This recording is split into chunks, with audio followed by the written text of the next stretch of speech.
पहला सौदा में आप सबका स्वागत है। हमारे एक्सपर्ट्स हैं हमारे साथ, सिमी वोमिक, चंदन तापड़िया और अमरीश बालिका। ढेर सारे स्टॉक्स रहने वाले हैं एक्शन में, उन पर ली जाए राय। एनबीसीसी एक स्टॉक है और इस पर राय लेना चाहता हूं सिमी आपसे। चार्ट पर एक इंटरेस्टिंग खबर, जयपुर में एक बड़ा प्लॉट इन्होंने खरीदा है, लैंड पार्सल खरीदा है 7,600 स्क्वायर मीटर का। यहाँ पर रियल एस्टेट कंस्ट्रक्शन करेंगे। मैं इस स्टॉक पर सवाल इसलिए पूछा हूं क्योंकि एनबीसीसी एक ऐसा स्टॉक है जो खबरों के दम पर बड़े एक्शन में रहता है, मुंह दिखाता है। स्टॉक ने जबरदस्त परफॉर्मेंस भी दी है, 750 रुपए के आसपास। क्या ट्रेड बनता है? देखिए, ट्रेड अपसाइड में ही बनता है क्योंकि ये स्टॉक जो है काफी जबरदस्त पीट चुका है रिसेंट पास में, पर एक सपोर्ट को ये होल्ड कर रहा है वो टेक्निकली एक मेजर सपोर्ट हुआ करता है 200 डेमा, जो कि इसका 740 के आसपास है, 738 के आसपास है, 738 के आसपास है और क्लोजिंग करीब उसी के आसपास हुआ है। लास्ट 4-5 ट्रेडिंग सेशन में हम लोग देखा है कि 710 से 750 के बीच में ये स्टॉक कंसोलिडेट किया है।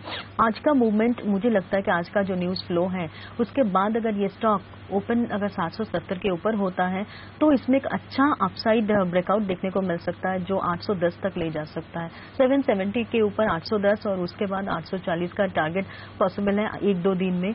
और नीचे अगर 750 का लेवल टूट नहीं जाता है तो भी मुझे लगता है कि कोई भी डीप यूज करना पड़ेगा बाई करने के लिए, क्योंकि ये स्टॉक काफी इंटरेस्टिंग लगता है।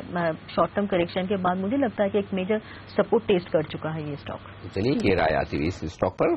एनबीसीसी में तेजी की तैयारी रखे आज आप, लेकिन बाजार की तैयारी किस तरफ है वो देख लेते हैं। प्री ओपनिंग सेशन की होने वाली है शुरुआत, नजर डालेंगे वहां पर और साथ ही रुपए की चाल पर भी, जहां पर कंपनी हमने फिर से 64 के नीचे क्लोज होते देखा 64.16 पर रुपए को। इस बीच पहली टिक आपकी स्क्रीन पर आती हुई 35 अंक ऊपर, सेंसेक्स पर 25 अंक मजबूती के साथ निफ्टी खुलता हुआ दिख रहा है। अब निफ्टी पर मजबूती 18 अंकों की दिखेगी। इंडसइंड बैंक 9% ऊपर है, एचसीएल टेक 8% ऊपर है। तो ये दो स्टॉक हैं जो एक्शन में दिख रहे हैं इस वक्त। अब हिंडाल्को 1.5% मजबूत, ये कुछ एक ट्रिक्स आती हुई दिख रही है आपकी स्क्रीन पर। दो स्टॉक पॉजिटिव ट्रेड करते हुए दिख रहे हैं। कमजोरी की बात करें तो कोटक महिंद्रा बैंक, जहां पर कल एफआईपीबी की बैठक में इनके प्रपोजल को मंजूरी नहीं मिल पाई, यहां पर थोड़ी सी कमजोरी है। रुपए की चाल पर डालिए नजर, मजबूत शुरुआत होती दिखी है, अच्छे संकेत है। जहां पर ग्लोबल मार्केट्स में दिक्कतें हैं लेकिन उसके बावजूद करेंसी मार्केट मजबूत खुलता हुआ दिख रहा है। लगभग 11 पैसे की रिकवरी दिख रही है रुपए में, 64 रुपए के नजदीक पहुंचने की कोशिश और अब 64 रुपए 7 पैसे का लेवल है इस वक्त करेंसी मार्केट में। तो अच्छे संकेत है करेंसी मार्केट से भी यहां पर इस वक्त साफ तौर पर दिख रहा है। एक और स्टॉक जहां पर एक्शन पॉजिटिव साइड पर दिख सकता है बैंकिंग स्पेस में, उससे पर चंदन आपसे राय लेना चाहता हूं। एचडीएफसी बैंक, जहां पर एडवांस टैक्स के नंबर्स ये बता रहे हैं 820 करोड़ के सामने इन्होंने 1000 करोड़ का एडवांस टैक्स भराया। दूसरा है बैंक ऑफ इंडिया, जहां पर बड़े दमदार आंकड़े आए, 125 करोड़ से एडवांस टैक्स बढ़कर 240 करोड़ हुआ है, लगभग दुगुना। इन दोनों स्टॉक्स में क्या लॉन्ग पोजीशन बनाने के मौके हैं? जी हाँ, मेरा मानना है कि अब जो नेक्स्ट ट्रिगर इन सब स्टॉक्स पे रहेगा वो एडवांस टेक के नंबर के हिसाब से रहेगा। सबसे पहले एचडीएफसी बैंक की बात करें, देखिए बैंक निफ्टी और निफ्टी में इतना अच्छा करेक्शन हुआ, बट एचडीएफसी बैंक में वापस सपोर्ट बेस बाइंग नीचे के लेवल से आई और एक वी शेप रिकवरी भी कुछ दिनों में देखने के बाद में अब एक साइडवेज मूवमेंट आ रहा है। मेरा मानना है एचडीएफसी बैंक एक काफी स्ट्रॉन्ग काउंटर है यदि आप थोड़ा सा मीडियम टू लॉन्ग टर्म रवैया यहाँ पे अपनाए। मेरा मानना है इमीडिएट जो यहाँ पे इसने लो बनाया वो एक मेजर सपोर्ट का काम करेगा। 970 965 के स्टॉप लॉस से इसको ट्रेड किया जा सकता है और ऊपर में स्टॉक में काफी पोटेंशियल है। जो रिसेंट में 1065 के हाई बनाए उनको रीटेस्ट कर ले। वहीं आप बैंक ऑफ इंडिया की यदि बात करते हैं तो देखिए यहाँ पे डेरिवेटिव डेटा की यदि मैं बात करूं, लगातार पिछले 6 सीरीज से यहाँ पे शॉर्ट्स बन रहे हैं और शॉर्ट्स यहाँ पे सीरीज टू सीरीज कैरी हो रहे हैं। पिछले 7-8 दिनों से भी यहाँ पे शॉर्ट्स की पोजीशन बन रही है। यहाँ पे देखें lower top lower bottom formation बन रहा है। यदि फॉर्मेशन निगेट होता है और ये होल्ड कर पाता है, शॉर्ट कवरिंग आती है, तभी यहाँ पे अप मूव एक्सपेक्ट करते हैं। ओवरऑल देखिए इसका ट्रेंड प्रेशर में, बट 173 174 का लेवल होल्ड करता है तो यहाँ पे 180 तक का शॉर्ट कवरिंग मूव इस स्टॉक में आ सकता है। केन और वेदांता, ये दोनों स्टॉक्स आज फिर से फोकस में रहेंगे। अमरीश, आपसे राय लेना चाहूंगा। जैसा कि सीएनबीसी आवाज कह भी रहा था कि एलआईसी को दरअसल ये डील पसंद नहीं आएगी और देखिए एलआईसी ने यही रुख रखा है कि वेदांता को इस डील को थोड़ा और स्वीटन करना चाहिए। आपका क्या मन बन रहा है इस समय? कल हमने देखा था एक रैली बनी थी केन के स्टॉक में, ये सोचकर कि शायद यहां पर ऐसा ही हो, माइनॉरिटी शेयरधारक इस डील का विरोध करें तो एक रिलीफ रैली केन के स्टॉक में देखने को मिले। आप कैसे पढ़ रहे हैं इसे? यदि थोड़ा बहुत स्वीटन करते हैं then surely I think you see slightly high levels for Cairn, but जिस हिसाब से वैल्यू डिस्ट्रक्शन हुआ है लास्ट एक साल में, I mean it has lost nearly 40-45% or possibly more in the last 1 year, and in case by some chance I mean this deal doesn't go through because of the opposition, तो शायद काफी बड़ा positive रहेगा केन के लिए, but I don't expect that, but it is very much possible कि और थोड़ा बहुत स्वीटनर आ सकता है, so because of which you could see a bit more of N upside from here, but surely this is not a investment grade at this point of time. तो आपको लगता है कि इसके बाद अब केन पीएलसी उनके पास भी स्टेक है, वो भी माइनॉरिटी शेयरधारक हैं और माइनॉरिटी शेयरधारकों की मेजॉरिटी हिस्सेदारी लेना जरूरी है, तो वहां से भी विरोध देखने को मिलेगा क्योंकि एलआईसी ने विरोध किया। विरोध तो मुझे लगता है कि it will come from all across, it will come from like LIC, it will come from Cairn PLC, it will also come from the institutional holders, so I think it will be from all across. Okay, तो यहाँ पर मुश्किल होगा इस deal के लिए आगे बढ़ना। माइनॉरिटी शेयर होल्डर्स की तरफ से थोड़ी सी चिंताएं यहाँ पर खास तौर पर आती हुई दिख रही। कोलगेट पामोलिव ये एक स्टॉक चंदन वायदा कारोबार के ट्रेडर्स के लिए मौका है खरीदारी का, क्योंकि जो एडवांस टैक्स के नंबर्स यहाँ पर दिख रहे हैं वो काफी मजबूत नजर आ रहे हैं। 21 करोड़ के सामने 30 करोड़ का एडवांस टैक्स भरा है और वॉल्यूम ग्रोथ भी पिछले तिमाही में नतीजे में काफी मजबूत नजर आई, तो उम्मीद कर सकते हैं कि अच्छी प्रॉफिटेबिलिटी दिखा सकती है कंपनी, खरीदना चाहिए। जी अनिल जी, देखें यहाँ पे ये स्टॉक डेरिवेटिव्स डेटा के हिसाब से इतना ज्यादा लिक्विड नहीं है, क्योंकि इतना ज्यादा कोई ओपन इंटरेस्ट एडिशन पिछले कुछ दिनों में देखने को नहीं मिल रहा है। बट इंटरेस्टिंग बात देखें, 3-4 दिनों से स्टॉक है जो अपना एक मेजर सपोर्ट है 1870 के आसपास, उसको लगातार होल्ड कर रहा है, यानी कि 2-3 वीक की सेलिंग के बावजूद भी 1870 1875 को बार बार एक मल्टीपल सपोर्ट बना के और बाउंस बैक देने की ट्राई कर रहा है। तो ओनली एक वही लॉजिक है कि उस स्टॉप लॉस यहाँ पे ट्रेड किया जा सकता है। यदि 1865-70 का लेवल होल्ड करे तो स्टॉक में पोटेंशियल है कि 1950 से 2000 तक के लेवल भी दिखा दे। अमरीश, अब आपसे बाजार पर भी एक राय लेना चाहूंगा। जिस तरह से हमने देखा है पिछले 2 ट्रेडिंग सेशंस में हरे निशान में बंद होने में सक्षम रहा बाजार, आज का दिन आपको कैसा लग रहा है? क्योंकि ग्लोबली चिंताएं काफी बड़ी हैं, क्या बाजार वापस से 8000 के स्तर के नीचे निफ्टी जा सकता है, कमजोरी देखने को मिल सकती है, या आपको लगता है बाय ऑन डिप्स की रणनीति रखनी चाहिए? नहीं, मुझे तो लगता है कि प्रेशर surely रहेगा, and there are 2 reasons for that. One is the possible Greek exit, and number 2 the Fed meet. और यदि लगता है कि इंटरेस्ट रेट्स शायद उन लोग बढ़ाएंगे I mean before the end of this year, I think that will be another negative for the markets. तो मुझे लगता है कि 8000 होल्ड करना मार्केट के लिए काफी मुश्किल रहेगा। Whatever we are seeing now, the sort of a bounce back is only a dead cat bounce. मुझे लगता नहीं कि markets can go really beyond 8050। In case it goes beyond 8050, I think 8200 is the final level beyond which it is extremely difficult.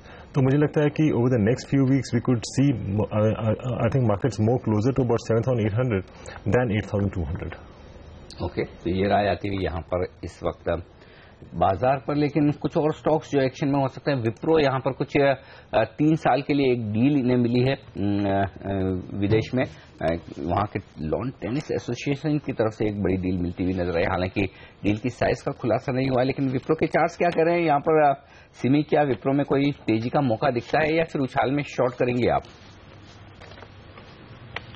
देखिए, chart interesting नहीं लग रहा है। In fact मुझे लगता है कि ये स्टॉक 550-555 का लेवल तोड़ के नीचे आ रहा है और कहीं ना कहीं ये स्टॉक वापस 530 से 520 का लेवल टेस्ट करने का कोशिश में है।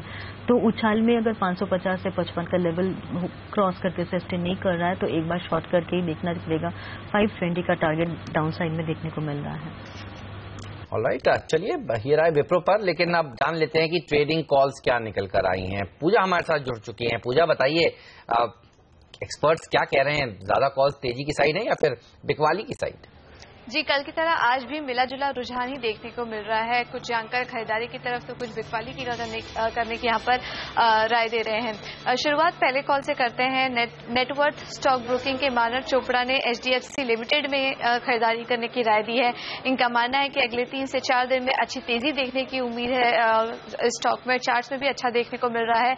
1260 तक के लेवल्स इस काउंटर में देखने को मिल सकते हैं। दूसरे कॉल में बिकवाली करने की राय आ रही है। मानस जायसवाल ने इंडिया बुल्स हाउसिंग फाइनेंस में बिकवाली करने की राय दी है। अगले 2 से 3 दिन में इनका मानना है कि 515 तक के लेवल तक गिरावट देखने को मिल सकती है, तो यहाँ पर बिकवाली करके चलने की राय 5% ज्यादा का रिटर्न इस काउंटर में देखने को मिल सकता है। अगले 2 कॉल्स के लिए हमारे साथ बनी हुई है सिमी भौमिक। गुड मॉर्निंग सिमी, बताइए आज आप खरीदारी की राय देंगे या बिकवाली की? या गुड मॉर्निंग पूजा। मैं खरीदारी की ही राय दूंगी। एक तो इंट्राडे के लिए मैंने पहले भी डिस्कस किए हैं, HPCL मेरा रडार में होगा। 684 का स्टॉप लॉस लेके मैं लॉन्ग जाने का सलाह दे रही हूँ। मेरा टारगेट 705 से 710 का होगा। इंट्राडे में भी ये टारगेट पॉसिबल है। और नेक्स्ट कॉल मेरा होगा सिप्ला का। सिप्ला काफी इंटरेस्टिंग चार्ट लग रहा है। 3 दिन लगातार 571 के आसपास लो बनाया है और क्लोजिंग कल थोड़ा सा ऊपर में हुआ था। मुझे लगता है कि इसमें थोड़ा बहुत एक पोजिशनल ट्रेड लेके देखते हैं। एक 570 के नीचे स्टॉप लॉस लगाएंगे, 585 के आसपास या थोड़ा बहुत डीप में खरीदेंगे। टारगेट हो सकता है 605 तक। कल तक ये ट्रेड में रखूंगी अगर स्टॉप लॉस ट्रिगर नहीं होता है तो। जी, तो दोनों ही खरीदारी की कॉल सिमी की तरफ से। Thank you Simi. इसके बाद फिर से एक बिकवाली की कॉल निकल कर आ रही है। राकेश बंसल ने अदानी एंटरप्राइजेस में बिकवाली करने की राय दी है। इनका मानना है कि एक ब्रेकडाउन देखने को मिल रहा है इस काउंटर में और 3 से 4 दिन में 93 तक की गिरावट इस काउंटर में देखने को मिल सकती है। तो ये सारे ट्रेडिंग कॉल्स हैं जहां पर आज आपकी नजर होनी चाहिए, वहां मौके मिल सकते हैं आपको। लेकिन प्री ओपनिंग सेशन में देखिए जिन लेवल्स पर बाजार एकदम फ्लैट शुरुआत होने के संकेत हैं। सेंसेक्स पर आधा पॉइंट ऊपर, निफ्टी 10 अंक नीचे। तो एसएक्स निफ्टी की तरह बाजार में कोई बड़ा मूव तेजी या मंदी की तरफ आता नजर नहीं आ रहा प्री ओपनिंग सेशन में। सिर्फ बैंकिंग शेयरों को छोड़ें जहां पर प्री ओपनिंग सेशन में आधा % के आसपास की कमजोरी नजर आ रही है। लेकिन बाकी स्टॉक्स काफी तक एक्शन में दिखेंगे, एकदम फ्लैट ट्रेड दिखाते हुए। इस वक्त प्री ओपनिंग सेशन में 4 बड़े लूजर है बैंकिंग स्पेस से, बीओबी, कोटक, आईसीआईसीआई, एचडीएफसी, और यहीं से थोड़ा दबाव बनता हुआ दिख रहा है शायद निफ्टी पर। अदरवाइज सिचुएशन बेहतर होती। रिलायंस कम्युनिकेशन का स्टॉक 60 रुपए के आसपास खुलने की तैयारी में। इन सिस्टेमा के साथ मर्जर की खबरों के चलते बायोकॉन में मजबूती हो सकती है 3% के आसपास की। एसआर ऑयल 2% ऊपर खुल सकता है, 2% ऊपर। और ओबिंदो फार्मा खुल सकता है जहां पर खबरें कुछ ड्रग्स को यूएसएफडीए की तरफ से अप्रूवल की आते हुए दिख रही है। एनबीसीसी 1.25% मजबूत है। तो ये कुछ एक स्टॉक्स हैं जो एक्शन में दिख रहे हैं इस वक्त प्री ओपनिंग सेशन में, और यहां पर आज नजर होनी चाहिए। पीआई इंडस्ट्रीज एक और स्टॉक है जिस पर राय लेना चाहता हूं आपसे। सिमी चार्ट्स देखकर बताएं पीआई इंडस्ट्रीज के 600 रुपए के आसपास। कल यहां पर कार्टिका कैपिटल ने 53 लाख शेयर खरीदे हैं एक बड़े सौदे में। 605 रुपए में ये बड़ी डील होती हुई दिखी है। तो ये एक इंटरेस्टिंग डेवलपमेंट हुआ है। सिटी ग्रुप और एक और दूसरी एफआई ने यहां पर बेचा है और एक एफआई ने खरीदा है। तो क्या कहीं कोई चार्ट पर ट्रेड बनता है इस स्टॉक में? देखिए चार्ट वीक है और कल का जो लो है काफी क्रूशियल है। 606 का लो कल का दिख रहा है और ये स्टॉक अगर 606, इनफैक्ट एक दिन पहले ये 599 का लो बनाया था। तो ये दोनों लेवल काफी क्रूशियल होगा, 606 एंड 599। ये लेवल, दोनों लेवल अगर होल्ड होता है तो लॉन्ग साइड में एक कॉन्ट्रेरियन प्ले देखा जा सकता है जिसका टारगेट 640 के आसपास हो सकता है। पर चार्ट काफी वीक ही है। मुझे लगता है शॉर्ट टर्म चार्ट में भी बहुत ज्यादा दम नहीं है। 640 से 650 का रेंज क्रॉस करके सस्टेन नहीं करेगा तो ये स्टॉक, इसका जो ओवरऑल सेंटिमेंट डाउन है वो डाउन ही रहेगा, नेगेटिव ही रहेगा। Just sell on rally strategy अपनाना पड़ेगा या 599 के नीचे स्टॉप लगा के एक कॉन्ट्रेरियन प्ले अपसाइड में देखा जा सकता है। ऑलराइट, तो छाल में बिकवाली करें पीआई इंडस्ट्रीज में, ये राय एक्सपर्ट्स की निकल कर आ रही है। लेकिन टाटा कम्युनिकेशन, अम्बरीश, पहले भी खबरें आई हैं कि यहाँ पर नियोटेल जो इनकी सब्सिडरी है साउथ अफ्रीका में, इसको बेचने की कोशिश कर रही है ये कंपनी। और अब यहाँ पर एक डेवलपमेंट होता दिखा है। Independent communication authority of south Africa यानी ICASA ने एक नोट दिया है वोडा कॉम के जो प्रस्ताव है उसको एक्वायर करने का नियोटेल के लिए। और मॉर्गन स्टैनले का कहना है कि उनको लगता है कि FY16 में ये डील होती हुई नजर आए। टाटा कम्युनिकेशंस के लिए आप कैसे देखते हैं इस डील को, अगर ये होती हुई दिखती है तो? ये यदि डील होता है तो I think it will be positive because clearly they will be able to get that cash which is stuck in that investment since a long time. So I think it will be positive for Tata. Okay, ये positive हो सकती है, ऐसा मानना है Tata communication के लिए। लेकिन इस बीच बैंक ऑफ बड़ौदा 2% नीचे है। चंदन, इस पर राय देकर बताएं कि क्या वायदा कारोबार में शॉर्ट करने का मौका है, क्योंकि यहाँ जो एडवांस टैक्स के नंबर्स मुझे दिख रहे हैं वो एनकरेजिंग है नहीं। एक्चुअली 330 करोड़ के सामने 320 करोड़ का ही एडवांस टैक्स भरा है, यानी कि 10 करोड़ कम भरा है। शायद ये वजह है कि ये बैंक नीचे खुलता दिख रहा है। आप क्या करेंगे यहाँ पर? जी हाँ, यहाँ पे बैंक ऑफ बड़ौदा में नेगेटिव सेंटीमेंट है और नेगेटिव व्यू हमारा यहाँ पे पिछले 7-8 दिनों से इंटेक्ट है। देखें यहाँ पे लगातार लोअर टॉप्स लोअर बॉटम बन रहे हैं, शॉर्ट की पोजीशन बन रहे हैं। इवन लास्ट ट्रेडिंग सेशन की भी बात करें तो यहाँ पे लगभग 2.5% के आसपास के शॉर्ट्स बने थे। मेरा मानना है कि स्टॉक में यहाँ पे वीकनेस बन सकती है, क्योंकि इसका जो मे सीरीज का जो पैनिक स्विंग लो था 143 वो भी तोड़ के उसके नीचे कामकाज कर रहा है। मेरा मानना है कि यहाँ पे बिकवाली जारी रह सकती है।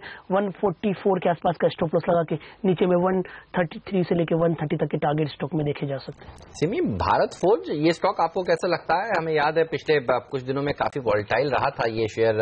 यूबीएस की राय निकल कर आई है कि 1 साल के लिए 1500 तक का लक्ष्य वो रख रहे हैं। भारत फोर्ज पर एक पॉजिटिव व्यू है उनका, कमजोरी में खरीदारी करने की राय है। आपको इस स्टॉक के चार्ट्स कैसे लगते हैं? देखिए, चार्ट में थोड़ा बहुत वीकनेस है और मुझे लगता है कि 1500 का टारगेट तो आ सकता है, पर टाइम बहुत लगेगा। ये स्टॉक बहुत जल्दी उतना तक जाएगा ऐसा नहीं लगता है। इनफैक्ट ये स्टॉक ऊपर में जो इस बार जो रैली दिखाया था 1150-60 तक जाके फिर वो रैली जो शॉर्ट कवरिंग आया था वो फिजल आउट हो गया और वापस ये स्टॉक 1100 का लेवल तोड़ दिया है। अभी 1080 से 1050 का रेंज सपोर्ट जोन है। शॉर्ट टर्म के लिए काफी क्रूशियल सपोर्ट होगा। अगर वो सपोर्ट तोड़ दिया तो जो पैनिक लो इसमें बना था 1005 का 9 जून का, वो भी टेस्ट करने के लिए नीचे आ सकता है। पर कहीं ना कहीं लगता है कि लॉन्ग टर्म के लिए 1000 से 950 का रेंज काफी क्रूशियल सपोर्ट हो सकता है इस स्टॉक के लिए। और जब तक उस रेंज को होल्ड करेगा कोई भी डीप में लॉन्ग टर्म के लिए खरीदारी कर सकते हैं, क्योंकि मुझे लगता है कि ये स्टॉक बहुत दिन नीचे नहीं रहेगा और 1000 से 950 का एक अच्छा सपोर्ट जोन है इस स्टॉक के लिए, वो बहुत जल्दी टूटेगा ऐसा नहीं लग रहा है। पर ये स्टॉक 1100 के नीचे थोड़ा सा रिस्की है और यहाँ पे कोई भी बाय कॉल मैं नहीं इशू करना चाहती। बिल्कुल, और इस बीच बाजारों के खुलने की तैयारी इस वक्त आप देख सकते हैं कि प्री ओपनिंग सेशन सेटल हो चुका है 10 अंक नीचे सेंसेक्स पर और निफ्टी पर सेंसेक्स एकदम फ्लैट खुलने की तैयारी में इस वक्त। लेकिन महिंद्रा एंड महिंद्रा का स्टॉक 1.25% ऊपर है प्री ओपनिंग सेशन में टॉप गेनर। और बता दूं आपको कि महिंद्रा एंड महिंद्रा की तरफ से जो क्लैरिफिकेशन आ रहा है वो ये कि जो यहाँ पर डिफेंस का एक बड़ा ऑर्डर मिला है वो जिस कंपनी को मिला है महिंद्रा एरोस्पेस, वो महिंद्रा एंड महिंद्रा जो लिस्टेड कंपनी है उसकी सब्सिडरी कंपनी है और यही वजह है कि आप एक इम्पैक्ट देख रहे हैं यहाँ पर पॉजिटिव साइड पर। पहली टिक आपकी स्क्रीन पर आती हुई सेंसेक्स और निफ्टी पर लाल निशान के साथ शुरुआत होती दिख रही। 20 अंक नीचे सेंसेक्स, 6 अंक नीचे निफ्टी, लेकिन 8000 के ऊपर खुलता हुआ दिख रहा है। अब फिसलता हुआ 27 अंकों का नुकसान निफ्टी में और 75 अंक नीचे खुलता हुआ दिख रहा है इस वक्त सेंसेक्स। तो तेज मार पड़ती हुई दिख रही है सेंसेक्स और निफ्टी पर। 8000 के नीचे के लेवल्स इस वक्त आपकी स्क्रीन पर आते हुए दिख रहे हैं। कमजोर क्या है? Bank of Baroda top loser, खराब एडवांस टैक्स के नंबर्स के बाद आईसीआईसीआई बैंक में 0.25% का नुकसान। कोटक महिंद्रा बैंक को एफआईपी की मंजूरी नहीं मिली, 1.5% का नुकसान यहां पर भी। लेकिन ऑयल एंड गैस स्पेस से दबाव बनता हुआ केन इंडिया और रिलायंस इंडस्ट्रीज ने आज कमजोर शुरुआत की और यहां से भी प्रेशर आता हुआ दिख रहा है। इसके अलावा बाजार के कुछ दिग्गज स्टॉक एचडीएफसी 1% नीचे खुलता हुआ दिख रहा है। भारती और आइडिया दोनों ही स्टॉक 0.1% कमजोर खुले हैं। ये है रुझान इस वक्त शुरुआती कारोबार का। पॉजिटिव साइड पर अगर आप देखें तो महिंद्रा एंड महिंद्रा 1.25% की मजबूती के साथ खुलता हुआ दिख रहा है। टाटा मोटर्स में 1.25% के आसपास की मजबूती है। रिलायंस कम्युनिकेशन 2% ऊपर खुलता हुआ दिख रहा है, 1.25% ऊपर खुलता दिख रहा है एसआर ऑयल।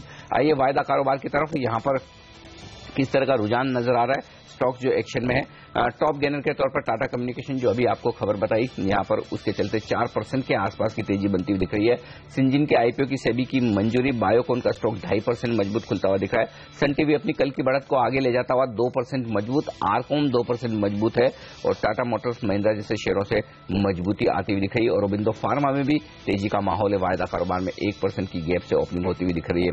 कमजोर शेयरों में टॉप लूजर है इंडिया बुल्स हाउसिंग फाइनेंस 1.5% नीचे। कावेरी सीड्स कल यहां पर 5% की बढ़त थी, आज 1.5% का नुकसान है और केन इंडिया 1.5% नीचे। ये स्टॉक्स हैं जो एक्शन में। एक्शन यहां पर 8000 के आसपास होता दिख रहा है निफ्टी पर 15 अंकों के नुकसान के साथ। 40 अंक नीचे सेंसेक्स है। मिड कैप इंडेक्स एकदम फ्लैट ट्रेड करता हुआ दिख रहा है। स्मॉल कैप इंडेक्स पर भी नजर डालिए, यहां पर भी फ्लैट ट्रेड होता हुआ दिख रहा है। बैंक निफ्टी दिक्कत यही है और यहां पर 0.5% से ज्यादा, इनफैक्ट 1% के आसपास का नुकसान और यहीं से ज्यादा प्रेशर बनता हुआ दिख रहा है। तो शुरुआती कारोबार में फिर से बैंक निफ्टी बाजार का मूड बिगाड़ता हुआ। हेमंत और कहा नजर आता एसआर ऑयल, आप यहां पर देखिए खबरें हैं, हालांकि खंडन हो रहा है लेकिन फिर भी देखिए स्टॉक में आज 3% की बढ़त देखने को अभी भी मिल रही है। इसके अलावा जिंदल 100 जैसे स्टॉक्स देखिए 4% मजबूती के साथ आज खुले। इंसेक्टिसाइड्स इंडिया एक और ऐसा स्टॉक है जहां पर कुछ घरेलू ब्रोकरेज हाउसेज ने पॉजिटिव व्यू के साथ अपने रिपोर्ट्स पेश करी हैं। 3% का अपसाइड यहां पर भी देखने को मिल रहा है। आरकॉम और टाटा कम्युनिकेशन तो दोनों पॉजिटिव टिक्स के साथ कारोबार कर ही रहे हैं। और अरबिंदो फार्मा में भी जो खबरें आई हैं यूएसएफडीए से रिलेटेड इनकी दवा को एक्सटेंशन मिला है, उसके चलते 1-1.5% की बढ़त देखने को मिल रही है। आज ऑटो शेयर अच्छा प्रदर्शन कर रहे हैं फॉर अ चेंज। एमएनएम तो ऊपर है, टाटा मोटर्स का स्टॉक भी देखिए यहां पर भी 1% की बढ़त के साथ ही कारोबार हो रहा है। कई दिनों की कमजोरी के बाद कोल इंडिया ने आज पॉजिटिव शुरुआत करी है, 0.5% की बढ़त यहां पर भी देखने को मिल रही है। तो ये कुछ स्टॉक्स हैं जो अच्छा प्रदर्शन दिखा रहे हैं। लेकिन केन इंडिया कल उछाल के साथ इसने क्लोजिंग दी थी, दिन के हाईएस्ट लेवल के आसपास जाकर बंद हुआ था। आज देखिए 2% की कमजोरी देखने को मिल रही है। एलआईसी ने जिस तरह से और स्वीटन करने की बात कही है, और वेदांता के स्टॉक पर भी नजर डालते हैं और देखते हैं उसने किस तरह की आज ओपनिंग दिखाई है। कल हमने देखा था वेदांता कमजोरी या फिर फ्लैट क्लोज हुआ था, आज भी बिल्कुल सपाट कारोबार ये शेयर करता हुआ। हेक्सावेयर कल एक अच्छी कमजोरी के बाद आज दूसरा दिन देखिए 2% गिरावट के साथ इस शेयर में कारोबार आज होता हुआ दिख रहा है। अडानी एंटरप्राइजेस के शेयर में भी आप देखिए कमजोरी ही देखने को मिल रही है। यहाँ पर कुछ खबरें भी आ रही हैं कि ग्रुप दरअसल सोलर कैपेसिटी और लगाने की बात कर रहा है। राजस्थान में एक ज्वाइंट वेंचर करने की बात हुई है। 10,000 मेगावाट 2022 तक पावर सोलर पावर कैपेसिटी लगाना चाहता है। फिलहाल अडानी ग्रुप के स्टॉक्स देखिए आज कमजोरी के साथ ही ट्रेड करते हुए। कुछ शेयर जिनमें कल एक उछाल देखने को मिला था, खासतौर पर जेपी ग्रुप के स्टॉक्स आज फिर से पिटते हुए दिख रहे हैं। जेपी पावर हो या फिर जेपी एसोसिएट्स, यहां पर दबाव देखने को मिल रहा है। आइडिया सेल्युलर के लिए कल का दिन काफी अच्छा था, आज यहां पर कुछ मुनाफा वसूली होती हुई 1% की गिरावट यहां पर देखने को मिल रही है। लेकिन सबसे ज्यादा जो दिक्कत है बाजार को वो कल भी बैंकिंग स्टॉक से ही थी, और आज भी देखिए बैंक निफ्टी करीब करीब 1% नीचे यहां पर ट्रेड करता हुआ, और पीएसयू बैंकिंग इंडेक्स में भी 0.5% की गिरावट देखने को मिल रही है। तो बैंकिंग स्टॉक्स जहां से लीडरशिप आनी चाहिए वो आ नहीं रही है, और बाजार भी देखिए 8,000 के नीचे ही फिसल गया। एक ट्रेड लेना हो यहां पर सिमी तो किस तरफ का लेना चाहेंगे निफ्टी में? निफ्टी में हेमंत, निफ्टी थोड़ा बहुत वीकनेस के साथ खुला है। मैं वॉच करूंगी क्योंकि मेरा बेंचमार्क 7990 से 7970 है और 20 पॉइंट की दूरी है। अगर 7970 टूट गया तो सेल करके देखेंगे। मुझे लगता है कि 7970 के नीचे ये निफ्टी 7940 से जो लो था, मतलब 794440 का जो लो था वो रिटेस्ट करने के लिए नीचे जा सकता है। पर किसी भी हाल से 7970 अगर होल्ड हो गया तो एक बाउंस बैक देखने को मिलेगा, जो बाउंस बैक निफ्टी को वापस 8045 से 8070 के आसपास ले जा सकता है।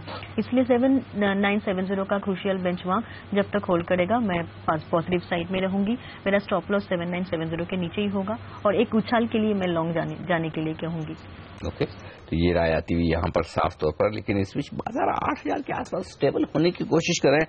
8,000 के नीचे जाते थोड़ी खरीदारी भी आती है, और 8,000 के ऊपर बहुत ज्यादा जा भी नहीं पा रहे हैं। हाई देखिए 8,010 का है, लो देखिए 60,985 का है। इंटरेस्टिंग है बाजार का शुरुआती कारोबार का रुझान। और वैसे देखा जाए तो मजबूती इसलिए भी बेहतर है क्योंकि आप देखिए बैंक निफ्टी में अगर 5% की कमजोरी है और बैंक निफ्टी 35% अपना हिस्सा रखता है, लेकिन उसके बावजूद अगर स्टॉक मजबूत है तो ये अच्छी बात कही जा सकती है। और इस वक्त देखिए आप आईटी और फार्मा 2 सेक्टर्स हैं जो लीड कर रहे हैं मजबूती को, और इसके ठीक पीछे ऑटो स्टॉक्स हैं जहां से तेजी बनती दिख रही है। महिंद्रा एंड महिंद्रा ये स्टॉक है 1.5% ऊपर, और जो एक मल्टी मिलियन ऑर्डर मिला है उसके बाद क्या यहां पर तेजी का मौका बन सकता है? चंदन, खरीदारी करेंगे?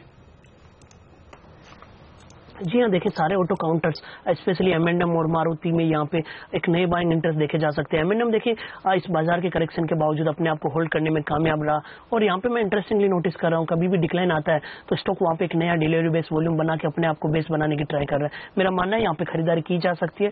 स्टॉक ऊपर में 1275 तक के लेवल यहाँ पे देखने को मिल सकते हैं, तो यहाँ पे मेरा मानना है कि पॉजिटिव व्यू के साथ ट्रेड किया जा सकता है, और सेम ऐसा व्यू यहाँ पे मारुति के लिए भी बनाया जा सकता है। ऑलराइट, आप चलिए अमरीश ये बताइए, मानसून को लेकर पिछले कुछ दिनों में जिस तरह से काफी खराब खबरें थी, अब जो रिपोर्ट्स आ रही हैं वो थोड़ी बेटर आ रही हैं, रिलीफ की आ रही है।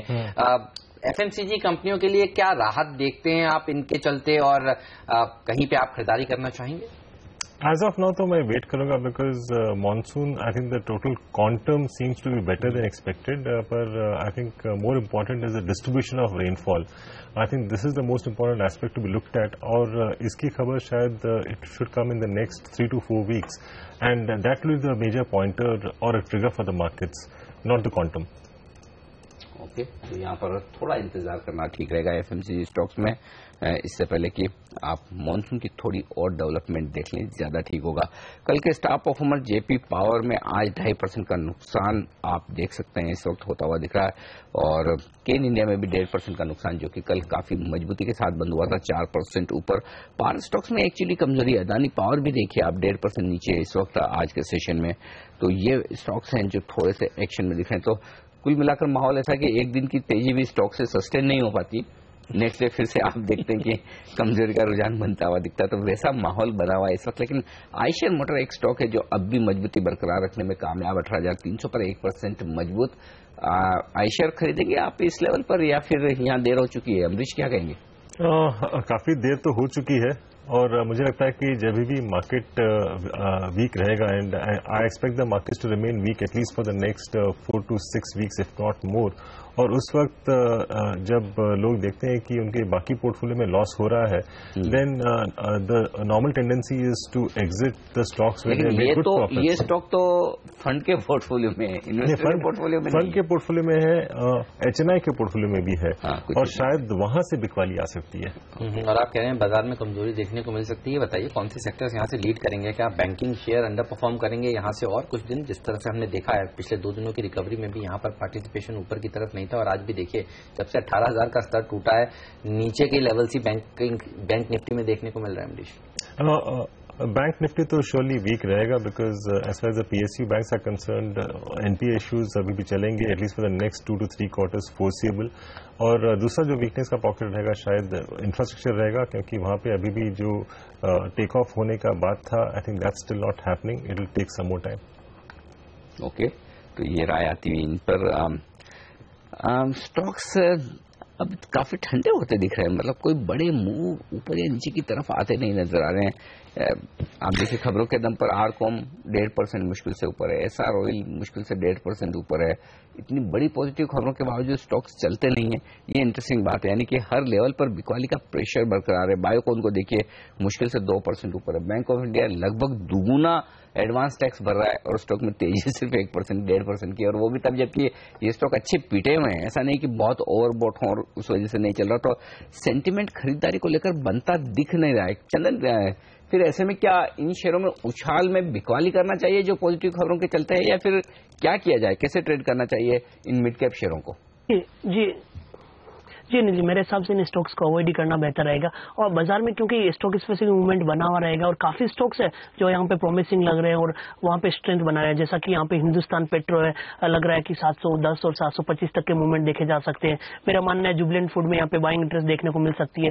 देखिए जिन स्टॉक्स का स्ट्रक्चर नेगेटिव हो चुका है, वहाँ पे थोड़ा सा भी बाउंस बैक आते हुए नई सेलिंग प्रेशर देखने को मिल रही है, और बाजार में अभी जो जिस हिसाब से पिछले कुछ दिनों से नेगेटिव टू कंसोलिडेशन मूव देखने को मिल रहा है, और जिन काउंटर में स्ट्रेंथ है और जो अपने स्ट्रेंथ को होल्ड कर रहे हैं, उन्हीं काउंटर में लीड देखने को मिल रही है। यहाँ पे देखिए कैपिटल गुड्स के काउंटर है, अपने आप को थोड़ा सा होल्ड कर रहे हैं, स्पेशली मैं वोल्टास की बात करूं, 324 का एक मेजर सपोर्ट है जिसको काफी दिनों से होल्ड नहीं कर रहा है। तो मेरे हिसाब से ये सिलेक्टिव जो साइड लाइन स्टॉक्स है उनमें ट्रेडिंग की अपॉर्चुनिटी ढूंढी जा सकती है, या फिर ऑटो में देखिए एम&एम है या फिर मारुति है, जैसे काउंटर को देखने को यहाँ पे बाइंग इंटरेस्ट देखने को मिल सकती है। वहीं बैंकिंग काउंटर में बात करें तो यस बैंक और एक्सिस बैंक वो डिक्लाइन में वापिस एक खरीदारी आ सकती है। तो पीएसयू बैंक्स या दूसरे मेटल काउंटर्स है या दूसरे जो बिटन डाउन काउंटर्स है, वहां पे पहले तो एक सेंटीमेंट नेगेटिव है, ट्रेंड नेगेटिव है, कंटिन्यूसली शॉर्ट्स बन रहे हैं, और शॉर्ट्स इस हिसाब से ट्रेप हो चुके हैं कि थोड़ा सा बाउंस बैक होती है वो निकलने की ट्राई कर रहे हैं, और उसी वजह से ये स्टॉक अपने आप को होल्ड नहीं कर पा रहे। टाटा कम्युनिकेशन लेकिन जिस तरह से अच्छा प्रदर्शन दिखा रहा है, सिमी आपसे चार्ट पर राय लेना चाहूंगा।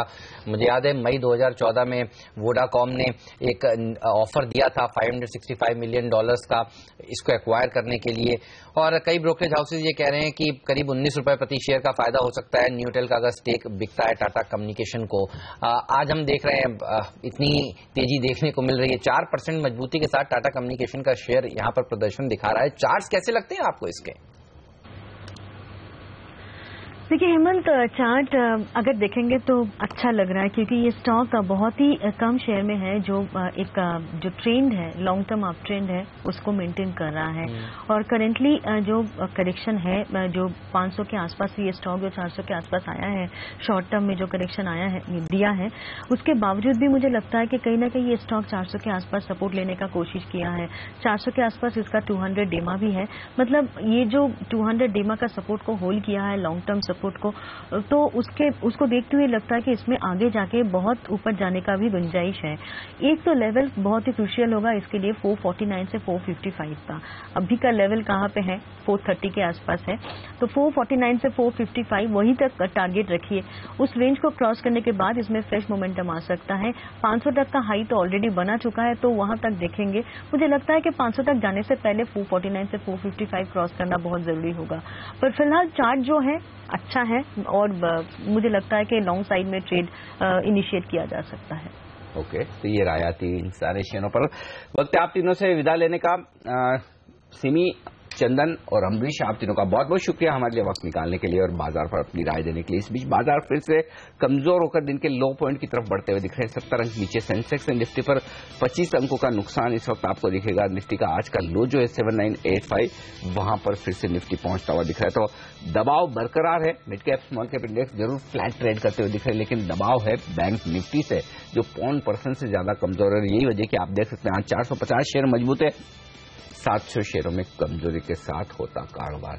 लेंगे एक छोटा सा ब्रेक और ब्रेक के बाद हमें फंड मैनेजर्स बताएंगे कि बाजार में इस वक्त जो खरीदारी चलती हुई दिख रही है उनकी तरफ से डोमेस्टिक फंड्स जो पैसा लगा रहे हैं, क्या वजह उसकी और किस तरह का डायरेक्शन वो बाजार पर लेकर चल रहे हैं, कहां पर उन्हें निवेश के मौके नजर आते हैं। इन सब पर बातचीत करेंगे हम टाटा म्यूचुअल फंड के फंड मैनेजर सोनम उदासी से इस छोटे से ब्रेक के बाद।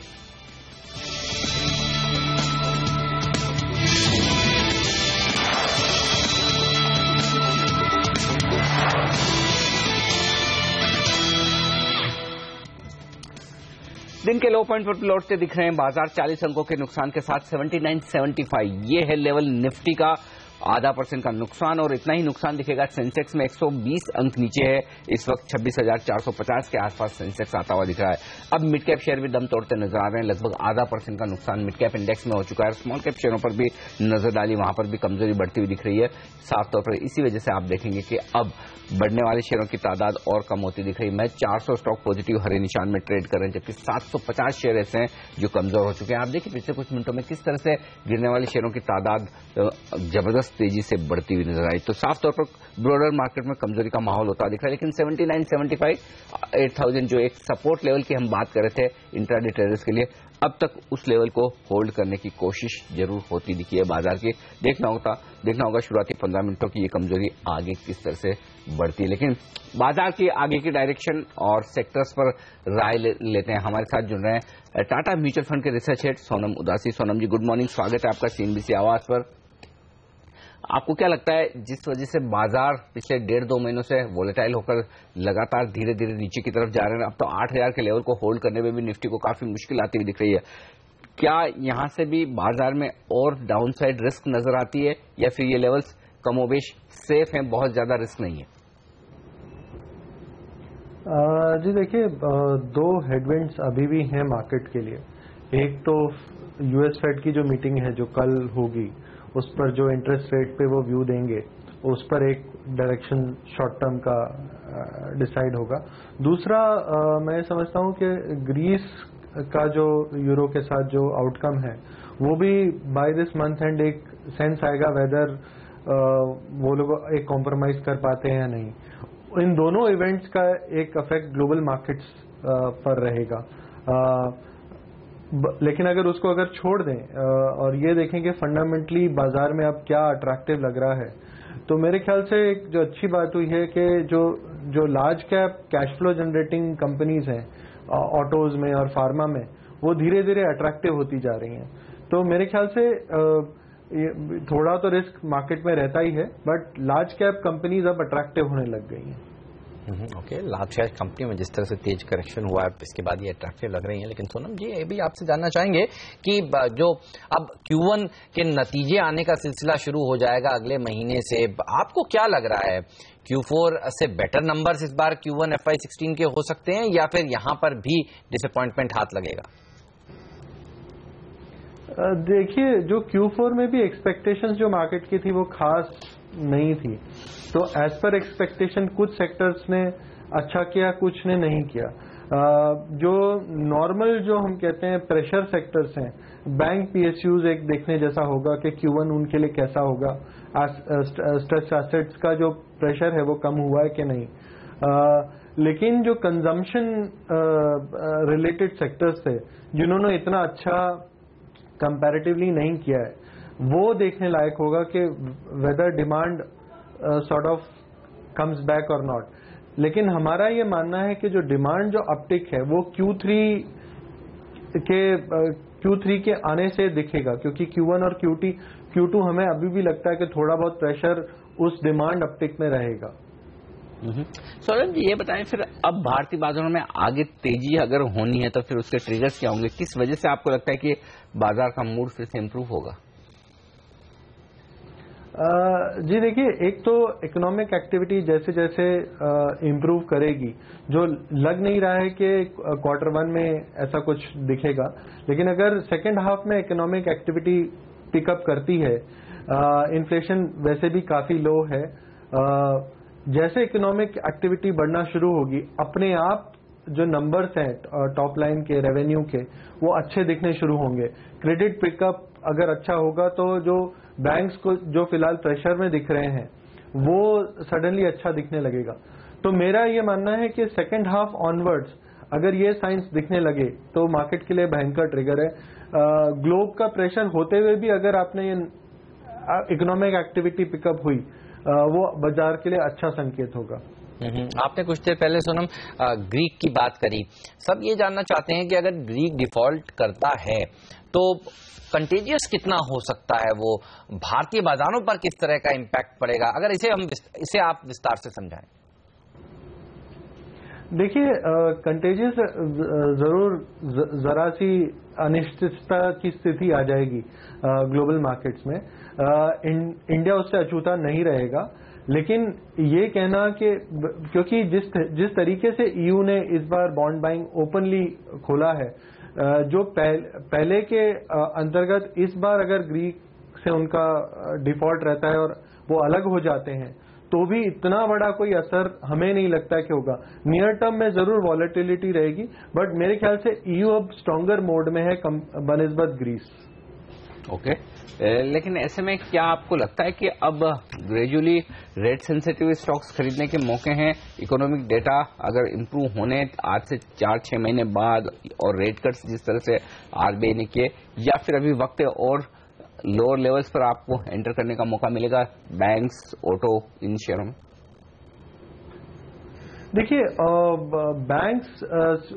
बैंक पीएसयूज अभी भी हम नेगेटिव हैं एज अ हाउस, लेकिन private sector banks large cap specially धीरे धीरे अट्रैक्टिव लेवल्स आ गई हैं, लॉन्ग टर्म एवरेजेस पर ट्रेड कर रहे हैं, अच्छी क्वालिटी ऑफ एसेट्स है, काफी कैपिटल है, सब प्राइवेट सेक्टर बैंक्स ने रेज किया है, तो मेरे ख्याल से वो अच्छा सेटअप है राइट नाउ। ऑटोज में भी अगर आप देखें तो इंटरेस्ट रेट्स काफी डिसेंट हैं। मेरे ख्याल से मोर इम्पोर्टेंट है कि बैलेंस शीट्स कैसी हैं, कैश फ्लोज कहां पर हैं, कहां से ग्रोथ आ रही है। तो अगर उस हिसाब से देखें तो काफी जो लार्ज कैप शेयर्स हैं ऑटो में काफी डिसेंट करेक्शन आया है, और अगर आप एक साल का व्यू अगर यहां से लेंगे तो मेरे ख्याल से अच्छा रिजल्ट आ सकता है। तुम सब हमने देखा है एफआईआई ने जिस तरह से भारतीय बाजारों में बिकवाली करी है पिछले 1-1.5-2 महीनों में, हम देख रहे हैं डीआईएस की उनको सपोर्ट दे रहे हैं, वो उस फ्लोज को एब्जॉर्ब करने की कोशिश कर रहे हैं। लेकिन आपको क्या व्यू मिल रहा है इस समय? रिटेल इन्वेस्टर्स म्यूचुअल फंड्स में जो पैसा डाल रहे थे उसकी स्पीड कम हुई है या गिरावट में बढ़ी है? देखिए, जो एमफी रिलेटेड डेटा था मई एंड तक का, उसमें तो ऐसा कुछ दिख नहीं रहा है कि जो फ्लोज हैं वो कम हो गए हैं डोमेस्टिक में। जून के जो जैसे फिगर्स आएंगे उससे ज्यादा पता चलेगा, बट अभी तक मेरा ये ख्याल है कि बिकॉज आपके एवेन्यूज ऑफ इन्वेस्टमेंट धीरे धीरे कर्टेल होते जा रहे हैं, एक स्टॉक मार्केट एक अच्छा जरिया रहेगा जो इन्वेस्टर्स को अभी भी अट्रैक्ट कर सकता है। मेरे ख्याल से अगर ज्यादा कुछ मॉनसून अगर ठीक ठाक रहा, ज्यादा फैक्टर्स खराब नहीं हुए इंडियन इकोनॉमी के लिए, आई थिंक वो फ्लोज बने रहने चाहिए। ओके, यहाँ पर ऐसे में आपको लगता है कि फिर साफ तौर पर जो स्टॉक्स ऐसे हैं जहां पर अच्छा करेक्शन हो चुका है मिड कैप स्पेस से, वहां पर एक मौका बन सकता है निवेश का, और उस लिहाज से कोई स्टॉक आपकी रिसर्च टीम से जो आप रिकमेंड कर रहे हैं इस वक्त? जी देखिए, स्पेसिफिक टॉक्स पर हम अभी इंटरनली होता है वो हम कह नहीं सकते, लेकिन स्पेसिफिकली सेक्टर वाइज हमें लगता है कि फार्मा क्षेत्र में अच्छा एक करेक्शन आया है, ऑटोज में काफी अच्छा करेक्शन आया है। ये sectors over the long 2-3 year time frame अच्छा ग्रोथ दिखा सकते हैं, उस हिसाब से ये लेवल्स अट्रैक्टिव हैं। और ये बताइए कौन से वो सेक्टर्स हैं जो अभी भी खराब प्रदर्शन दिखाएंगे आपके नजर में, जहां पर अभी भी दूर रहना चाहिए, करेक्शन अभी ड्यू है? देखिए, जो सेक्टर्स हम फिलहाल प्रेफर नहीं कर रहे हैं उसमें मेटल्स एक सेक्टर है, बिकॉज अंतर्राष्ट्रीय बाजार में क्या कीमतें हैं, डोमेस्टिकली क्या आपके बैक एंड इंटीग्रेशन है, उन सब पे काफी सवाल अभी भी हैं, तो उस हिसाब से मेटल्स हम अवॉइड कर रहे हैं। रियल्टी क्षेत्र अभी भी हमारे लिए एक प्रश्न चिन्ह है, बट उसमें स्पेसिफिक जो क्षेत्र हैं वो अगर अच्छा कर रहे हैं तो ठीक है, बट अदरवाइज रियल्टी और मेटल्स दो क्षेत्र हैं जहां पर हम फिलहाल अंडरवेट हैं। ओके, बहुत बहुत शुक्रिया सोनम जी आपका हमारे लिए वक्त निकालकर आज सारे सेक्टर्स पर और बाजार पर अपनी राय हमारे साथ शेयर करने के लिए। इस बीच बाजार पर डालिए नजर, 100 अंक नीचे सेंसेक्स है, निफ्टी पर 30 अंकों का नुकसान, 7,975 के आसपास सपोर्ट लेने की कोशिश होती दिख रही निफ्टी की, और मिड कैप इंडेक्स 1/4% नीचे, लेकिन बैंकिंग शेयरों पर ज्यादा दबाव है, 0.5% के आसपास का नुकसान, और यही वजह हम चर्चा करेंगे बैंकिंग शेयरों पर। क्या वजह है कि बैंक्स में दिक्कतें हैं, बैंकिंग शेयर उठ नहीं पा रहे हैं और हर उछाल में बिकवाली वहां पर होती हुई दिख रही है, इन सब पर बातचीत करेंगे। हमारे साथ जुड़ेंगे ब्रेक के बाद HRBV क्लाइंट सॉल्यूशंस के TS हरिहर साहब, आप हमारे साथ बने रहिए।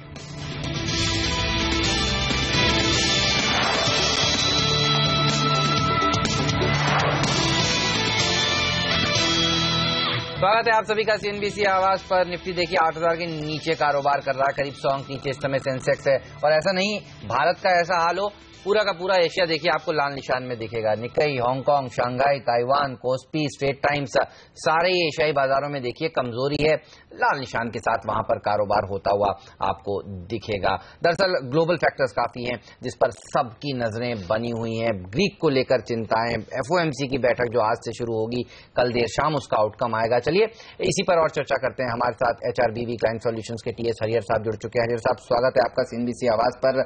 ये बताइए, ग्रीक या FOMC मीटिंग, खराब खबर दोनों में से कहां से ज्यादा आने की एक्सपेक्टेशंस है आपको? नहीं, मुझे लगता है कि जहां तक ग्रीस का सवाल है, ये जो थिंक इनके रीपेमेंट $2 बिलियन रिपेमेंट का प्रॉब्लम है, मेरे ख्याल से it's not a very big problem. शायद जर्मनी और 2-3 देश मिलके they can help them resolve it. और मेरे ख्याल से ग्रीस का जो पब्लिक सेंटिमेंट है वो भी अभी इसी तरफ मुड़ रहा है कि जितना जल्दी हो सके कॉम्प्रोमाइज करके देश को आगे बढ़ना चाहिए। तो मेरे ख्याल से जहां तक ग्रीस का सवाल है शायद कॉम्प्रोमाइज हो जाएगा, अभी नहीं तो अगले हफ्ते तक कॉम्प्रोमाइज हो जाना चाहिए। मेरे ख्याल से जो bigger issue is about the US, or US पिछले 1.5 साल से रेट हाइक की बात कर रहा है, और मेरे ख्याल से जो आज जो मीटिंग शुरू होगी, we may get the indication of first rate hike. और मैं मानता हूं कि हिस्टोरिकली 2 मॉडल रहे, एक तो 1994 का मॉडल रहा और एक 1997 का मॉडल रहा।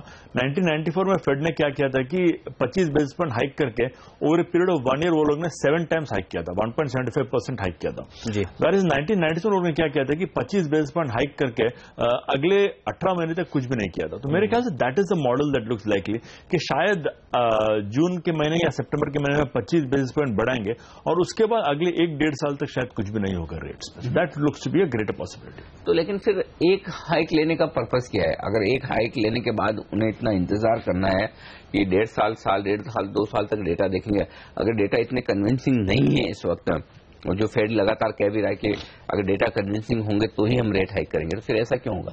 नहीं, मेरे ख्याल से इसमें 2 एस्पेक्ट्स है। पहला एस्पेक्ट तो ये है कि ये जो इन्फ्लेशन है, फेड का मानना है कि इन्फ्लेशन जब 2% से ऊपर जाएगा तभी वो रेट हाइक करेंगे। दूसरा है कि फेड का क्रेडिबिलिटी का सवाल है। कोई भी एक जो सेंट्रल बैंक पिछले 1.5 साल से रेट हाइक की बात कर रहा है और if they keep postponing, general view इस तरह से बनता है कि probably the central bank is bending to market pressures. तो इस व्यू को ओवरकम करने के लिए मेरे ख्याल से एक हाइक करेंगे 25 बेसिस पॉइंट, और उसके बाद I think they will probably go bye data, inflation बढ़, बिकॉज आप एक बात समझिए कि इन्फ्लेशन इज आउट टू 2%, पर डेफिनेटली लेबर में इंप्रूवमेंट हुआ, ग्रोथ में इंप्रूवमेंट हुआ, तो इसके जरिए मेरे ख्याल से एक 25 बेसिस पॉइंट हाइक करेंगे just to maintain the credibility of the Fed, और उसके बाद they will hold on till the data actually improves. बिल्कुल, 17 फेड ऑफिशियल्स में से 15 फेड ऑफिशियल्स ये कह भी रहे हैं कि इस कैलेंडर ईयर में एक रेट हाइक तो जरूर होना ही चाहिए। चलिए, हरियर साहब ये कहते हुए कि 25 बेसिस पॉइंट का एक रेट हाइक की क्लैरिटी शायद मिल जाए, और अगर मिल गई तो फिर क्या होगा, क्योंकि बाजार में तो आप भी कह रहे हैं 1.5 साल से ये सुनने में आ रहा है कुछ खराब इंपैक्ट देखने को मिलेगा। हमें इंडियन मार्केट्स की ज्यादा चिंता है, यहां पर कुछ खराब इंपैक्ट होगा क्या? डॉलर मजबूत होगा, रुपया कमजोर होगा? नहीं, मेरे ख्याल से जैसे मैंने कहा है ना, 2 मॉडल है, 94 का मॉडल है और 97 का मॉडल है। यदि ये मीटिंग का क्लैरिटी आ जाता है कि ये 97 का मॉडल है, यानी कि एक बार बंद हाइक करके वो लोग लगभग 1-1.5 साल तक पॉज करेंगे, तो मेरे ख्याल से कुछ इंपैक्ट नहीं पड़ेगा। सपोज 94 का मॉडल लग रहा है कि शायद टोटल 1.5 से 2% तक इंक्रीज करेंगे, तो उसका काफी नेगेटिव इंपैक्ट पड़ सकता है। मेरे ख्याल से एट दिस पॉइंट मुझे 94 मॉडल मुनासिब नहीं लग रहा है। I think 97 model is what they may actually follow. Okay, 97 वाला मॉडल ज्यादा सही हो सकता है, लेकिन या एक हाइक के बाद थोड़ा पोज ले। लेकिन भारतीय बाजारों के लिए क्या संकेत है? क्या हमारे डोमेस्टिक डेटा जो थोड़े इंप्रूव होते हुए दिख रहे हैं, मैक्रो इकोनॉमिक डेटा, और साथ ही जिस तरह से मॉनसून की प्रोग्रेस होती हुई दिख रही, क्या ये समझना चाहिए कि यहां से ज्यादा डाउनसाइड रिस्क नहीं है फिर? नहीं, मैं मानता हूं यहां से जो भी डाउनसाइड रिस्क है it could be because of global factors. और समझ लीजिए एक यूएस से शॉक आया या यूरोप से शॉक आया, या एक और ये भी हो सकता है कि जो एमएससीआई है इन्होंने चाइना ए शेयर्स को ऐड कर दिया, तो ये सब ग्लोबल शॉक्स है जिसपे इंडिया का कंट्रोल नहीं है। जहां तक इंडिया का सवाल है, आई थिंक फंडामेंटली मेरे ख्याल से we are probably at a very good period, क्योंकि हमारा बैलेंस ऑफ पेमेंट्स जो है पॉजिटिव टेरिटरी पे आ गया है। कैपिटल जो current account deficit and fiscal deficit is well under control. Inflation हमने देखा, लास्ट डेटा जो आया था, inflation is falling, food inflation गिर रहा है, ग्रोथ का भी एक पिकअप हो रहा है। तो आई थिंक जहां तक मैक्रो का सवाल है, मेरे को तो डेटा काफी अच्छा लग रहा है। हाँ, कॉर्पोरेट रिजल्ट्स पे ट्रांसलेट होने के लिए शायद 1-2 क्वार्टर लग सकता है, बट आई थिंक फंडामेंटली मुझे तो इंडियन कॉन्टेक्स्ट पे कोई ज्यादा प्रॉब्लम नहीं दिख रहा है। जहां जो भी प्रॉब्लम होगा मेरे ख्याल से ग्लोबल इंपैक्ट से हो सकता है। बिल्कुल, तो अगर ये ग्लोबल अनिश्चितताएं सुलझ जाए तो भारतीय बाजार एक अच्छी तेजी के लिए राइप है, ये शायद मानना चाहिए। लेकिन चलिए एक और व्यू लेते हैं। एंजल ब्रोकिंग के वैभव अग्रवाल हमारे साथ जुड़ चुके हैं। वैभव, जैसा कि अभी हरियर साहब भी कह रहे थे, डेटा काफी अच्छा है, सीएडी का, बीओपी का, सीपीआई का, आईआईपी का डेटा जो आया, डब्ल्यूपीआई का डेटा भी बेटर आया। ये बताइए, भारतीय बाजारों में काफी कंफ्यूजन बना हुआ है, तेजी करें या मंदी करें, आप किस तरफ हैं? एक्चुअली जहां तक overall view on the markets इस समय अगर आप शॉर्ट टर्म में देखें तो फिर भी कुछ कंसर्न्स हैं रिगार्डिंग मॉनसून्स एक्सेट्रा, पर जो रीसेंट डेटा है मॉनसून्स में भी अच्छा आ रहा है। अगर इसी तरह से प्रोग्रेस चला, शायद अगर एक्सपेक्टेशन से बेटर आती है तो definitely there is some scope for upside. Otherwise near term में थोड़ा कॉशियस व्यू रहेगा, परंतु अगर मीडियम टर्म व्यू लें, अगर 6 से 9 महीने का व्यू लें, तो डेफिनेटली हमारा व्यू इस समय भी पॉजिटिव ही है। ओके, इस वक्त पॉजिटिव, लेकिन बैंकिंग शेयरों पर फोकस करते हुए मैं आगे सवाल उससे पहले एक स्टॉक जहां पर काफी एक्शन दिख रहा है, फ्यूचर रिटेल आपके सामने लेकर आएंगे। और फ्यूचर रिटेल में अगर आप इस वक्त देखें तो एक बड़ा ट्रेड होता हुआ दिख रहा है, 1,07,55,000 शेयरों का। जी हाँ, 1 करोड़ से ज्यादा का शेयरों का एक ट्रेड होता हुआ दिख रहा है। 5% हिस्सेदारी फ्यूचर रिटेल की बदलती हुई दिख रही है, जो कि एक काफी बड़ी साइज की हिस्सेदारी कही जा सकती है। 5% की एक ब्लॉक डील होती हुई दिख रही है। 112.50 रुपए में ये ट्रेड होता हुआ दिखा है बीएसई पर 1,07,00,000 शेयरों का कारोबार। तो फ्यूचर रिटेल में एक बड़ा ट्रेड, यहाँ पर बड़ा वॉल्यूम एक्शन होता हुआ दिख रहा है। 1,07,00,000 शेयरों के आसपास का कारोबार होता हुआ दिख रहा है। फ्यूचर रिटेल ट्रैक करते हैं आप हरियर साहब, बड़ा ट्रेड, 5% की हिस्सेदारी बदली। हमारा ब्रॉडली मानना यह है कि जहां तक ये फिजिकल रिटेल का सवाल है, आई थिंक इन पे प्रेशर रहेगा ऑनलाइन रिटेल का। और आई थिंक हमने पिछले 2 साल में देखा है कि जितने भी ऑनलाइन प्लेयर्स है, वो स्नैपडील हो या फ्लिपकार्ट हो, इनके जो बिजनेस मॉडल से डेफिनेटली ये फिजिकल मॉडल पे प्रेशर पड़ा है। फिजिकल मॉडल का डाउन साइड ये है कि it's a very real estate intensive business, तो इनका कॉस्ट हमेशा हाई रहता है। But I think as far as Future Retail is concern, with Aditya Birla group also coming in, मैं मानता हूं कि definitely we can expect that we have got deep pockets, and ये लेवल पे डेफिनेटली ये स्टॉक अच्छा लग रहा है। ऑलराइट, चलिए पैवल जी आपसे ये जानना चाहेंगे, बैंकिंग स्टॉक्स ने काफी अंडर परफॉर्म किया है पिछले कुछ ट्रेडिंग सेशंस में। आज भी देखिए कमजोरी के साथ ही यहाँ कारोबार हो रहा है। हालांकि कुछ एडवांस टैक्स नंबर्स कुछ बैंकिंग स्टॉक्स के लिए अच्छे भी आए हैं, लेकिन फिर भी देखिए बैंक निफ्टी बढ़ नहीं रहा है। क्या राय रखते हैं आप बैंकिंग स्टॉक्स पर? जैसे मैंने कहा कि अगले 3 महीनों में थोड़ा कॉशियस व्यू रहेगा पीएसयू बैंक्स पे, क्योंकि एक तरफ जो इंटरेस्ट रेट रिडक्शन की संभावना थी वो आरबीआई ने उस पर थोड़ा बहुत एक कंसर्न क्रिएट कर दिया है, क्योंकि इन्फ्लेशन की कुछ कंसर्न्स हैं। हमारा फिर भी ये मानना है कि अभी भी अगर 6 महीने का व्यू लें या 9 महीने का व्यू लें तो इंटरेस्ट रेट्स में अभी डाउनवर्ड बायस है और मॉनसून के बाद वंस अगेन इंटरेस्ट रेट्स कम हो सकते हैं। परंतु नियर टर्म में न ही इंटरेस्ट रेट का ट्रिगर नजर आ रहा है और साथ ही साथ में फर्स्ट क्वार्टर में और एनपीए रिकग्निशन काफी आ सकते हैं। सारे पीएसयू बैंक्स कह रहे हैं कि अभी भी कुछ हद तक पेन है उनकी बैलेंस शीट्स में। ये दोनों फैक्टर्स अगर आप कंबाइन करें तो नियर टर्म में थोड़ा पीएसयू बैंक्स में हमारा व्यू कॉशियस है। परंतु अगर प्राइवेट बैंक्स में देखें तो ये एक मीडियम टर्म कंपाउंडिंग स्टोरी है, उसमें हम अभी भी पॉजिटिव व्यू ही रखते हैं, क्योंकि जैसे जैसे एनवायरमेंट में इंप्रूवमेंट आएगी इनमें भी और इंप्रूवमेंट आनी है, मार्केट शेयर गेन्स होने हैं। तो प्राइवेट बैंक्स में अभी भी होल्ड का व्यू रहेगा, परंतु पीएसयू बैंक्स में नियर टर्म में थोड़ा कॉशन रहेगा। ओके, पीएसयू बैंक्स में थोड़ी सावधानी रखें फिलहाल। तो ऐसे में जो रेट कट्स हो रहे हैं वैभव, क्या आपको नहीं लगता कि इस बार जो इम्पैक्ट आएगा इस तिमाही में या अगली तिमाही में, क्या इनके बॉन्ड पोर्टफोलियो पर किसी तरह का मार्क टू मार्केट प्रॉफिट आने की संभावना है? उस लिहाज से क्या प्रॉफिटेबिलिटी थोड़ी बेहतर हो सकती है पीएसयू बैंक्स के लिए? अगर आप इमीडिएटली 31 मार्च के लेवल से कंपेयर करें तो जो शॉर्ट टर्म रेट्स हैं उनमें डेफिनेटली कुछ कमी हुई है। जो स्लाइटली लॉन्गर टर्म बॉन्ड्स है जिसमें ज्यादा एमटीएम गेन्स की संभावना होती है उसमें अभी इतनी कमी नहीं हुई है, और जो बॉन्ड जो ओवरऑल यील्ड कर्व भी है काफी फ्लैटिश है इस समय। ये दिखाता है कि आगे जाके मार्केट्स डेफिनेटली इंटरेस्ट रेट्स और कम होने की संभावना देख रहे हैं, परंतु अभी नियर टर्म में क्या इस क्वार्टर में गेन्स हो पाएंगे या नहीं, क्योंकि आरबीआई का व्यू इतना हॉकिश था, इस कारण से शायद फर्स्ट क्वार्टर में ऑल्दो लिक्विडिटी जो है वो इतनी कंफर्टेबल लग रही है मोर और लेस, परंतु क्या ज्यादा बॉन्ड यील्ड्स पे गेन आ पाएगा, शायद इस क्वार्टर में इतना ना भी आ पाए। परंतु वंस अगेन अगर थोड़ा लॉन्गर टर्म व्यू हो तो अभी हम मानते हैं कि इंटरेस्ट रेट्स में डाउनवर्ड बायस है, आगे जाके गेन आ सकता है, पर शायद इस 3 महीने में इतना ज्यादा गेन ना आ पाए। हरियर साहब, हमने देखा आरबीआई ने 25 बेसिस पॉइंट के ब्याज दरें घटाई हैं, उसके बाद से अब तक केवल पीएसयू बैंकिंग स्टॉक्स ने या फिर पीएसयू बैंक्स ने ही ब्याज दरों को थोड़ा बहुत पास ऑन किया है, प्राइवेट बैंक्स ने अभी तक नहीं किया है। वो हर बार कहते हैं एल्को में देखेंगे, लेकिन हुआ नहीं है। और दूसरी जो सरकार की योजनाएं हैं जनधन और उस सब में आप देखिए पीएसयू बैंकों पर ही प्रेशर है कि अकाउंट्स जोड़िए और उनके साथ उनकी योजनाओं को आगे बढ़ाइए।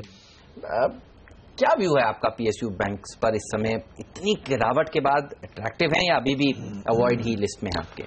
देखिए, पीएसयू बैंक्स पे 2 चीज याद रखना चाहिए। पहली बात तो यह है कि इनका जो एनपीएस है, यदि आप रिस्ट्रक्चर्ड एसेट्स भी ऐड करें तो लगभग ये 10 to 10.5% है, जो मेरे ख्याल से किसी भी एक बैंकिंग इंडस्ट्री के लिए काफी एक डेंजरस लेवल है। तो मुझे नहीं लगता ये लेवल पे कोई एग्रेसिव बाइंग बनता है। दूसरी बात यह है कि बिटवीन नाउ एंड 2019 ये लोग बैचलर 3 नॉर्म्स पे एडजर करने वाले हैं, जिसके जरिए इन्हें काफी हद तक कैपिटल की जरूरत पड़ेगी, और unless they get that capital ये लोग अपना लोन बुक एक्सपांड नहीं कर सकते हैं। तो आई थिंक एक तो इनको ग्रोथ में प्रॉब्लम आने वाला है, दूसरा एनपीएस में प्रॉब्लम आना। तो आई थिंक मुझे तो अगले 2-3 साल के लिए आई डोंट थिंक, जब तक बैचलर 3 पे क्लैरिटी नहीं आता, मुझे नहीं लगता कि I would really go ahead and by any of the PSU banks. Okay, तो फिलहाल पीएसयू बैंक से दूर रहने की राय दोनों ही एक्सपर्ट्स की। अगर खरीदना ही चाहें आप तो प्राइवेट बैंक ज्यादा बेहतर होंगे इन पूरे माहौल में, ये राय आती है। वक्त है आप दोनों से विदा लेने का। वैभव जी और साथी हरिहर साहब, आप दोनों का बहुत बहुत शुक्रिया हमारे लिए वक्त निकालकर आज अपनी राय देने के लिए। बाजारों ने इंटरेस्टिंग शुरुआत की आज भारतीय बाजारों की, जहां पर 8000 के नीचे निफ्टी जरूर है, लेकिन 7975 को होल्ड भी करता हुआ दिख रहा है, और सेंसेक्स में भी 100 पॉइंट का नुकसान। पहला सौदा में आज के लिए इतना ही। आप बने रहिए सीएनबीसी आवाज के साथ। ब्रेक के बाद लेकर आएंगे सौदा आपका। हमें दीजिए इजाजत। नमस्कार।